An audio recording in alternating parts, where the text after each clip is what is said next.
All right, this one goes out to all my pride warriors out there. Dear developer, so I always go back to this story because it's one of those stories that's a cautionary tale, and it just breaks my heart that I had to go through this experience, and the person that I'm going to speak of also had to go through this experience. So I was leading the software developer training program, and I had this one particular student who was, that person on the team.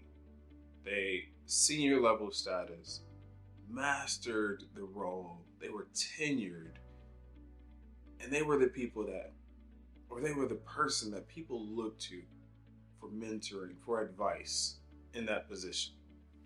But when they came over into my program, that dynamic changed because immediately they go from expert in this one role to novice in this new role.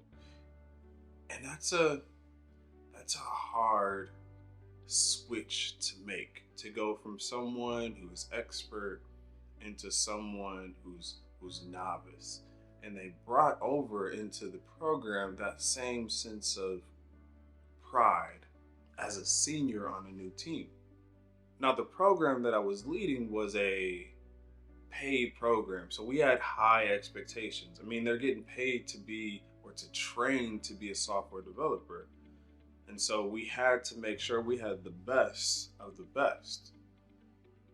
And in doing so, we would assess the participants of the program. This particular participant started to fall below our expectations, and they were on that threshold of failing out of the program. So I noticed that they were failing out of the program, or at least they were on that cusp, but there was still hope. They had one last shot. So I pulled them aside and we had a conversation, and I laid all the options on the table. I emphasized the fact that you are on the edge of failing out of the program. If you need help, hit me up. I'm available. I'm here for you as a resource. Let me help you. And I remember them explicitly saying, I'll let you know if I need help. Now, I'm the one who's doing all the grading. So I know that they need help. And so this wasn't really a kind gesture of sorts, right? This was a directive. But I didn't want to overstep my boundaries, and I let fate play its part. Unfortunately, their decision not to accept my help led to them failing out of the program. Not because I just failed them out of the program, but because they didn't take the help that would have given them the score on the last chance opportunity they had to at least meet the threshold. And I was, like I said, I was torn up about this. Like this broke my heart because I didn't want this person to fail out of the program. I mean, I didn't want anyone to fail out of the program. Before they left, I had another one-on-one powwow with them, and I asked them, I offered the help to you. Why didn't you accept the help? And they opened up and they said, in my previous role, I was that person. I was that person that people came to for help. And so I wasn't accustomed to asking others for help. In fact, I was so caught up in the fact that I know that the answer exists somewhere. If I spend enough time and I work hard enough, I'll find the answer.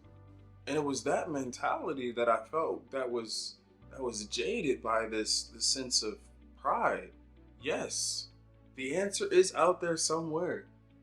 But if there is an easier way to come about the answer, especially if someone's asking me, do you need help? Let me help you. Then you have to realize what has more value to me in that situation. I mean, I know that I can go out and look on YouTube and I can figure out how to change the oil in my car. Or I can pay someone else to perform that service. It's the same idea of asking for help. I know I can do it. The answers are there. It'll take me more time, but is it more cost effective? Is it more efficient? Is it more is it a better use of my time to go and ask someone else who's proficient at doing the thing to do it for me, or to assist me in doing it, or at least point me in the right direction? And that's all I wanted to do. I wanted to point them in the right direction, because as a software developer, we can spend hours on YouTube and Reddit and Stack Overflow trying to get to an answer, when 9 times out of 10, there's someone on the team or within the company who's experienced this level of technology, or the issue or the problem that I'm going through, and they can point me at a solution. I'm not asking for the answer. I'm just asking for, how do I get to the solution? Give me the path. And so when I look at you and I know that, like, you are an amazing, talented, strong, independent individual, and you deserve all the props and accolades that are coming to you. But you do not have to do it all by yourself. In fact, as my story illustrates, you shouldn't do it all by yourself. You are surrounded with people who support you and who are invested in your success. Don't rob them of the experience, of the ability to help you. That's it. That's my message. Pride Warriors, be vulnerable. Let somebody help. Ask for help. As always, if you like what you hear, you like what you see, hit that subscribe. Give me a like. Let me get a comment. Tell me a story about when you needed help and you were vulnerable and you asked someone for help, and how that changed the trajectory of your life. In the meantime, in between time, deuces.